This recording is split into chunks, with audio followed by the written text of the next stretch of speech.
Bakit lumalaki ang itlog pag may luslos? Sagutin natin. Yan ang isa sa mga questions na natanggap natin na parang stating the obvious, pero hindi.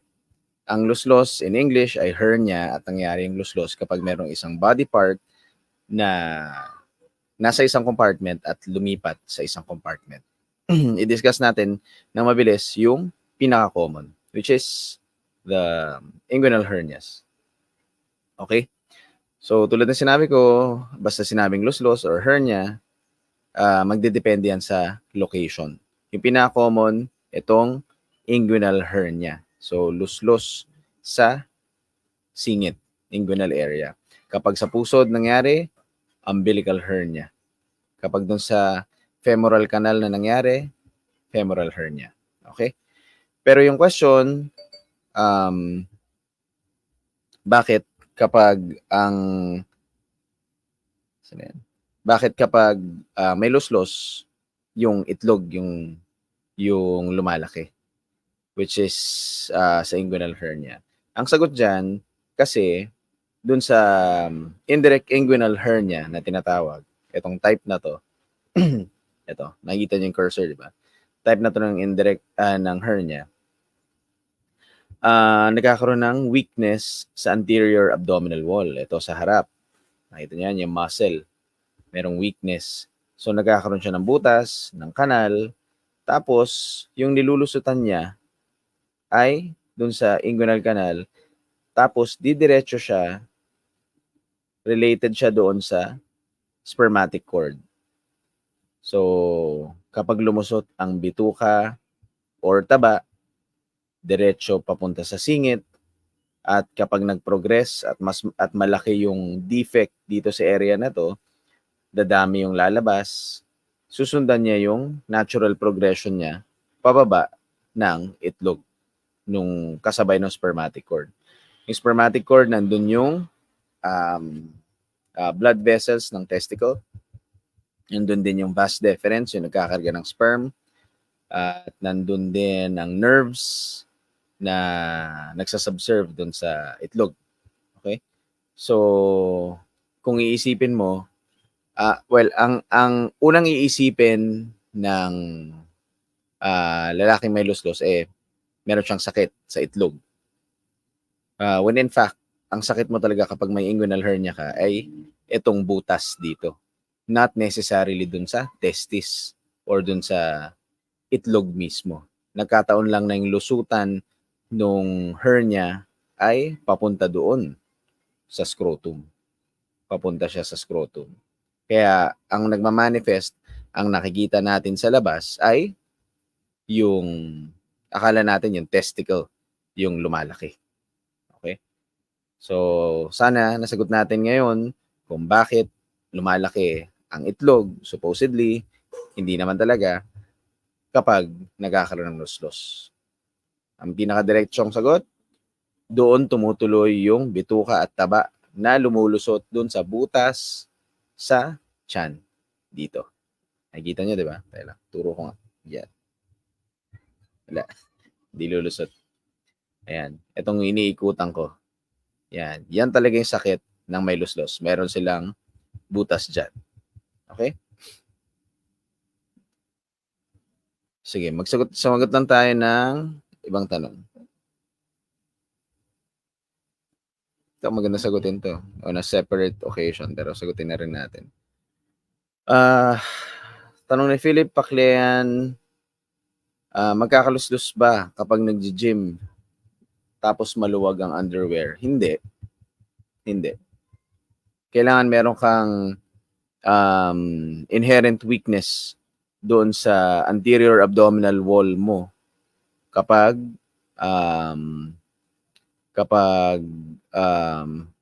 kailangan meron kang inherent weakness sa anterior abdominal wall mo para magkaroon ka ng luslos.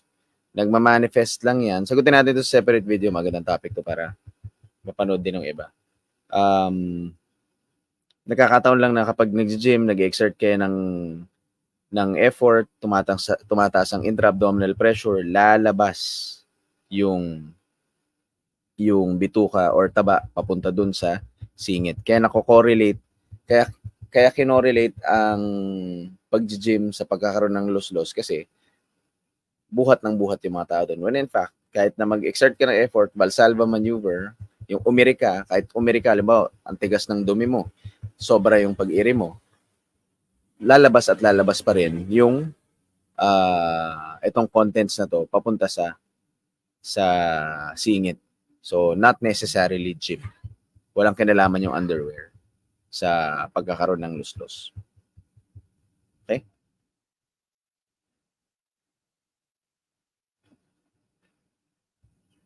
Yan ang questions nila. If naoperan ba na ba sa loss-loss, nababawasan ang count ng sperm? Not necessarily. Kasi kapag loss-loss, ang inooperahan mo lang talaga itong um, butas na to. Pero sa operasyon ng loss-loss, at risk na ma-injure yung vas deferens. Yun yung tubo na nagdadala ng sperm galing sa testicle papunta sa seminal vesicle, papunta dito sa prostate palabas. So, mangyayari lang na totally na mababaog ka kapag bilateral yung hernia mo, bilateral yung inoperahan, parehong side, bilateral. Tapos, pareho silang naputol yung vas deferens. Okay? Dali. Ito, good question din. Good question kasi gusto kong klaruhin. How can we prevent ibig sabihin yung hernia? Pwede po magtali ng mahigpit sa puson ng belt? Hindi. Hindi rin. Yun yung paniniwala eh. Pero yung totoo niyan, kapag meron kang butas dyan, hindi magagamot ng butas yung yung paglalagay mo ng belt. Once you exert effort, once this is open, sometimes if it's too relaxed, even without exerting effort, lumulusot yung abdominal content. So you can't prevent yung hernia kung meron kang hernia na talaga. You can prevent yung paglabas by consciously not exerting effort na tataas yung intra-abdominal pressure ninyo. Okay?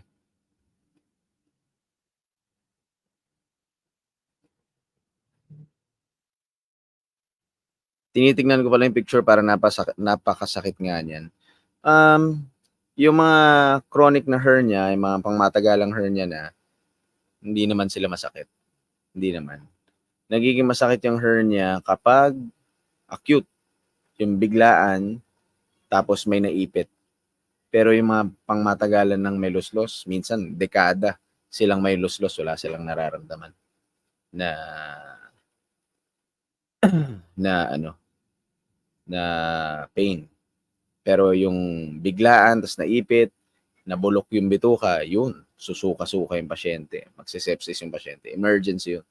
Kailangan maoperahan agad.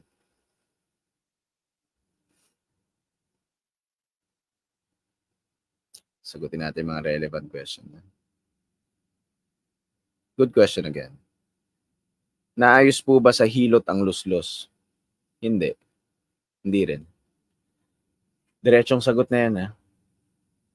Ganito yan. Kapag na maluwag ang luslos, kaya ito yung theory ko. Kaya merong paniniwala na gumagaling or naaayos ng hilot ang luslos. Kasi yung medical and surgical term, kapag binabalik namin sa loob ng tiyan yung lumuslos na bituka at taba, is we reduce the contents of the hernial sac into the abdomen. So, nire-reduce namin, parang reduction yung tawag. So, kapag maluwag tong butas na to, nakikita nyo yung binibilugan ko? Yan. Pag maluwag ang butas na to, by manipulation, kahit yung pasyente mismo ang humawak nung luslos galing sa singit nila or galing sa itlog nila, tinulak nila paloob, nawawala. So, gumagaling. Pero yung totoo, hindi siya magaling kasi butas pa rin yan. So, na-manipulate lang yun, pero hindi siya gumaling kasi butas pa rin yan. Kailangan pa rin yan operahan, isara yung butas at tapalan ng mesh. Okay? So, hindi siya gagaling sa hilot. Okay? Kahit sabihin pa nung hilot na mapapagaling yan. Pwede niya ma-reduce pero hindi niya matatapalan yung butas. Okay?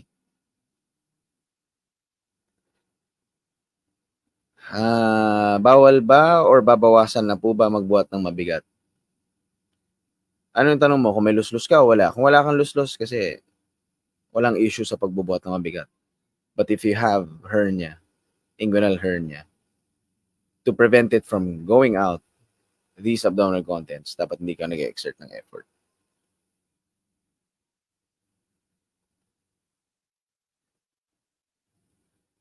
Okay. Let's answer relevant question. Clarify natin. Princess, yung luslus po ba na yan, bukol po ba siya? Pag tinignan mo siya, sasabihin mo bumubukol, yun din ang description syempre ng pasyente. Tingnan niyo ito, inguinal hernia or umbilical hernia. Ang chief complaint ng patients niyan, Doc, bumubukol. May bumubukol po sa singit ko or may bumubukol po sa itlog ko or may bumubukol po sa pusod ko. So, bukol. Pero kasi, on the other end, ginagamit din kasi sa medicine at surgery yung term na bukol kapag ang tinutukoy ay cancer. So, nag-iingat kami sa term na yun. Ang luslus bumubukol. Kasi yung bukol per se, baka isipin kasi cancer. So, ang luslus naman ay hindi cancer. Hindi cancer, ha?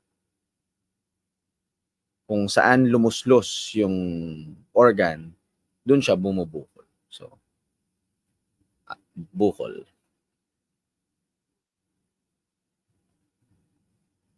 Mukhang experience mo na yan, Doc. Galing yung paliwanag. Experience, maraming nang naoperahan na ganito. At marami nang na-encounter na patients ng inguinal hernia. So, yes.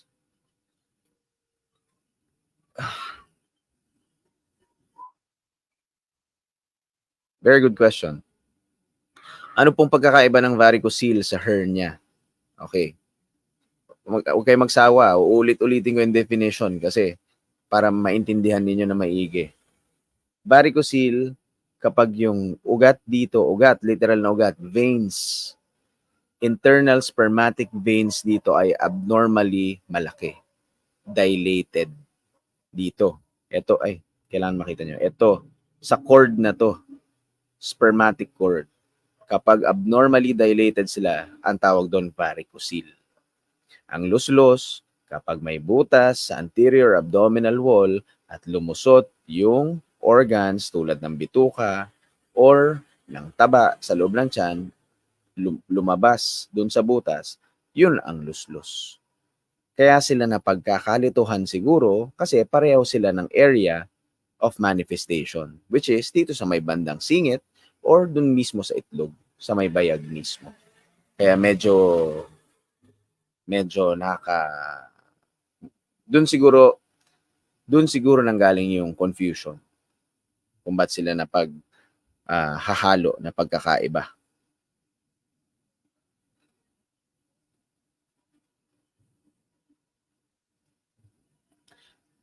Yung sinasagot ko yung mga relevant questions dun sa sa luslos. Makaka-apekto po ba yan, magiging dahilan po ba hindi magkaroon ng anak ang taong may ganyang karamdaman? Kung luslos lang, dapat wala. Pero theoretically, kung malaki yung luslos, naiipit niya yung vas deferens, nagkaroon ng tapos na masyadong malaki na apektuhan niya yung pagdaloy ng sperm dun sa vas deferens, baka may effect pero theoretically dapat wala. Pag may luslus po ba, may tendency magkaroon ng erectile dysfunction? Dapat hindi. Dapat hindi sila related. Pero, ganito yan. I'm answering, yung hindi ko ay physiologic side. Pero, doon sa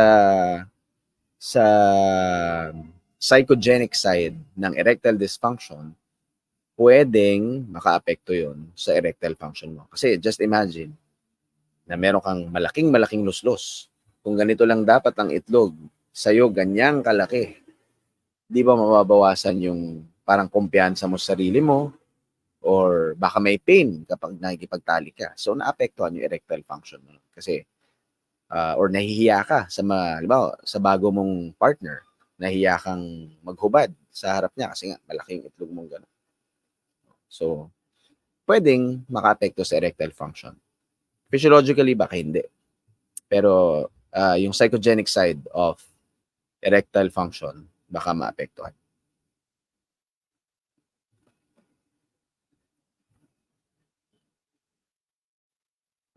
Okay.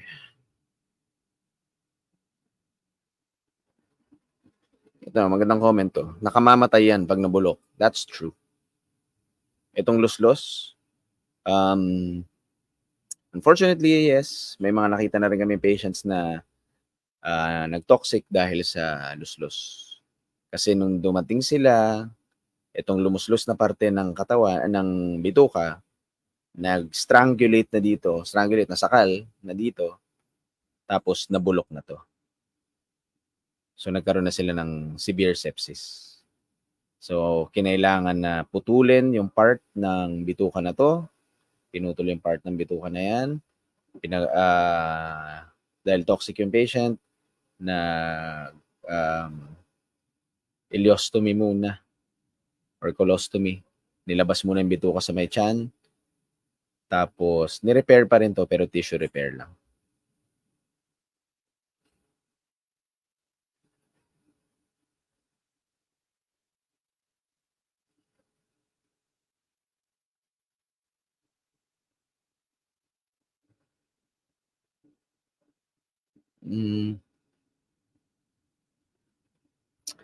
Alin po mas delikado sa hernia at varicocele? In terms of life or death, mas correlated sa life or death situation kapag acute ang hernia. But varicoceles can also cause distress dun sa patients in some other ways. One, it causes pain in 25% of patients.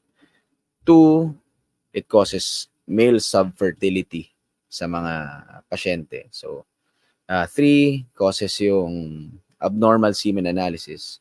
And four, it causes yung disparity ng paglaki ng bayag. So, it causes problems elsewhere.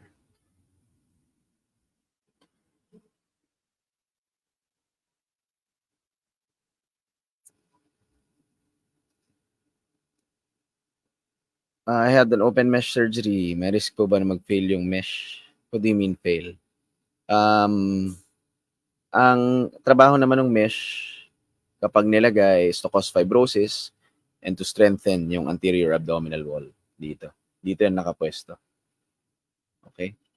But there are cases na in some patients, dahil accessory pa rin yan, some patients can have rejection ng mesh.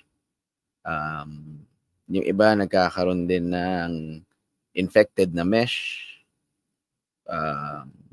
Any signs na meron kang ganun, you should go back to your surgeon right away. Yun lang naman. Or if you feel anything weird. Pero sa ibang patients talaga, nararamdaman, pag nag-follow up sila, tumitigas na kasi talaga yung area na yun.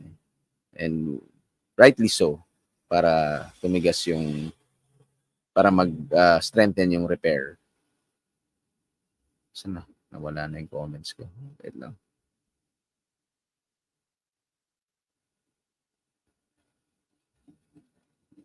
Sana,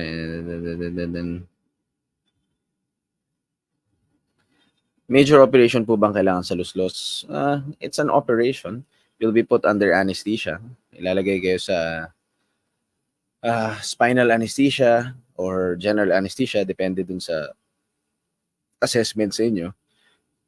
But it can be done in less than an hour or so. Pero wala sa bilis yan. Nandun yan sa safety ng paggawa at sa tamang technique ng paggawa.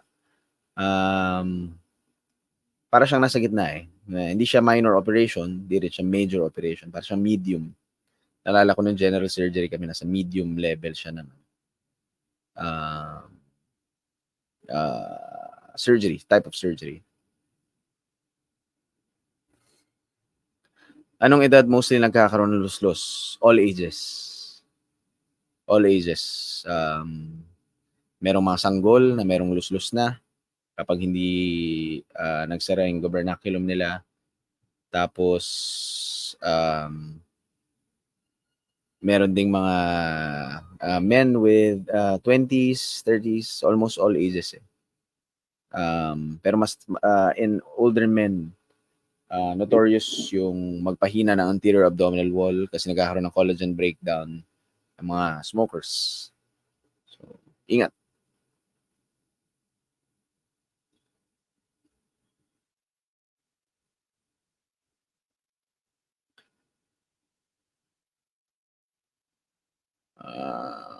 Ano pa ba yung mga tanong dito?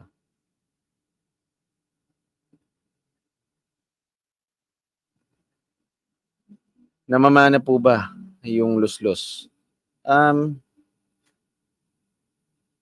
There will be studies na will say na merong association yung ganito, pero yung mas direct na answer dyan, kapag meron kasi kayong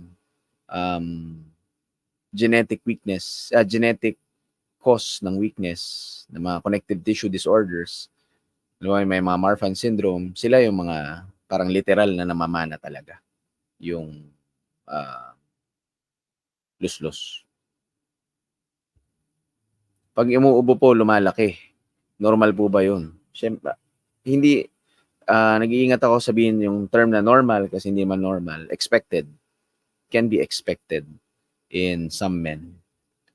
Kasi nga, kapag umuubo kayo, para kayong umiiri in small bursts, di ba? So, kapag umiiri kayo, tumataas yung intra-abdominal pressure. Kung merong butas dito, hindi lalaki talaga siya. So, hindi siya normal. Abnormal siya. Pero expected kasi umubo ka. Pareho lang rin yan kapag tumodo-iri ka. Okay?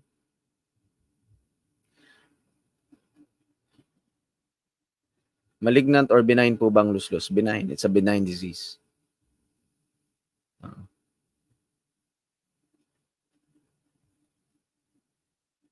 Paliwanag ko na to kanina. Totoo po ba na sa pagbubuhat ng mabigat na madami nakuha ang luslos? Hindi. Kapag meron kayong luslos, kaklarify ko lang yung way of thinking. Kapag meron ka ng luslos, may butas ka na dyan, pag nagbuhat ka na mabigat, tataas yung intra-abdominal pressure mo, talagang lalabas yung bituka at doon mo mapapansin yung luslos. Okay? Okay, good question again. Good and relatable question. Hernia varicocele minor lang po ba? Need maoperahan agad? What if kaya pa naman tiisin? Both of them are not emergencies. Except kung ang luslos ay acute. Na kapag lumabas ito, na-strangulate kung ano man yung lumuslos, yun ang emergency. Yun hindi ka pwede mag-antay. Kapag sumobra ka sa pag-antay, pwedeng mamatay yung part na lumuslos, pwede kang mag-sepsis, ibig sabihin magkaroon ng matinding infection sa dugo, pwede kang mamatay. Yun. So, pero pag hindi naman siya strangulated, we have patients na taon or dekada nang may luslos. Tapos, nasanay na sila. Okay. Siyempre, pag tatanungin nyo ang doktor, okay lang po ba yun? Sana hindi, di ba? Hindi okay yun. Hindi okay. Kung maaari pa repair ninyo. Pero yung sa varicocele, kapag may indication lang. Kasi pag may mga incidental na varicocele tas wala namang indication, which is pain, subfertility, abnormal growth ng testis, tsaka abnormal semen analysis, then you don't have to. Or yung iba kasi sa yung ibang trabaho tulad ng yung mga seaman, manlalayag, their employers require them to have their varicocele removed or operated on. Tsaka para sa gallbladder disease din, di ba ganon? Kasi ata, ang prinsipyo kasi doon, kapag nandun ka sa gitna ng dagat, tas crucial yung role mo doon sa barko or doon sa trabaho mo. So remote yung location ninyo, kailangan wala kang bawas yung reason mo to not function. Parang ganun. Luslos and almoranas, magkaiba. Ha? Luslos yan, yung butas sa anterior abdominal wall na lumusot.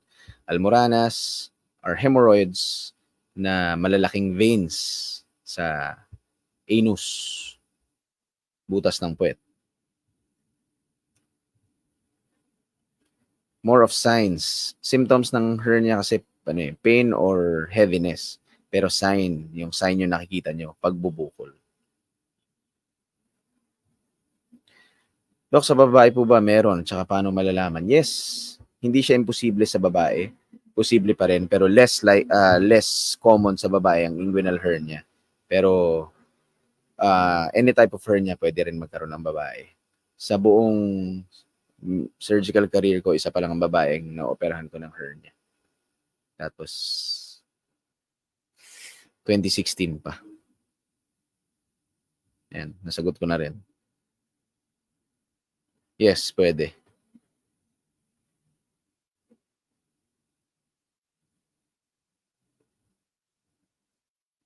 Is it necessary na magpa-opera po pag nasa itlog ang luslos? Ibig sabihin lang nun, complete yung hernia.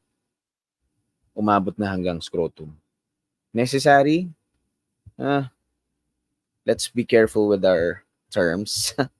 Pero it is a disease entity and it's a problem. It's a mechanical problem. So, kailangan mo siyang operahan para makorek.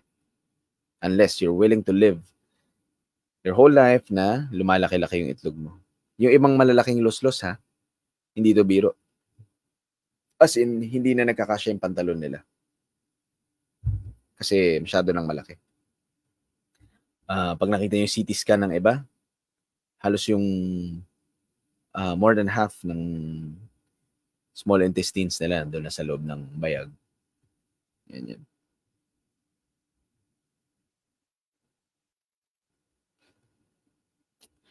Still relevant, not weird. Bawal po ba mag-masturbate ang lalaking may luslos? Gaano po kadalas ang allowed mag-masturbate sa taong may luslos? Hindi naman siya bawal. Okay? And yung function mo of having penile erection, arousal, it's still intact. Your ability to ejaculate and eject semen is still there. So, hindi siya bawal.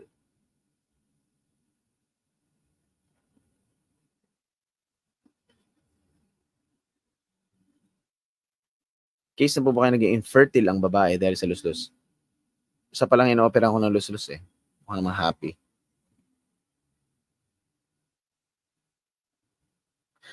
Dok, wala bang malaking peligro sa health kung may umbilical hernia ang tao? Yun nga, kung maliit lang, walang naiipit, okay lang yan. Pero, in some patients, same principle. Kapag yung bituka, lumabas sa hernia, naipit, hindi mabalik, then, peligroso yun. Pwede kang mamatay. Kapag nabulukan ka ng laman, pwede kang mabulukan ng bituka, pwedeng maging morbid yun. You're welcome. Doc, left ball lang po ba most affected ng hernia? Hindi ko malala yung stats eh, pero unilateral mostly. Mas common ang unilateral kaysa bilateral na hernia.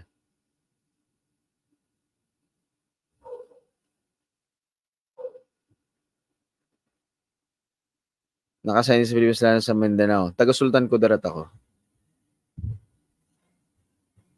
Sultan Kudarat.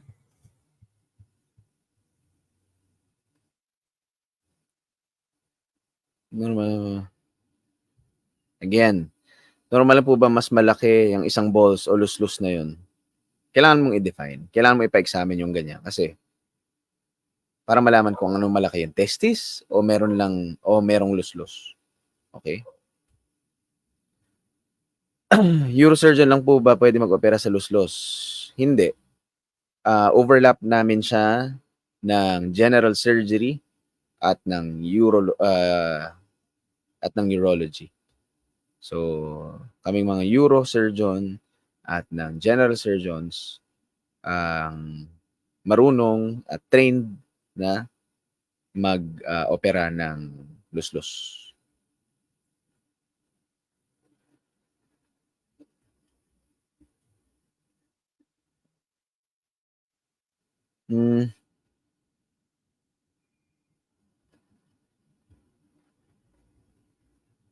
You're welcome. You're welcome.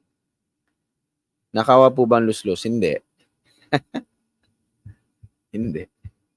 Mechanical problem yun eh. Problemang pansarili ang luslus, hindi siya nakakahawa. Okay. Okay. Very nice discussion about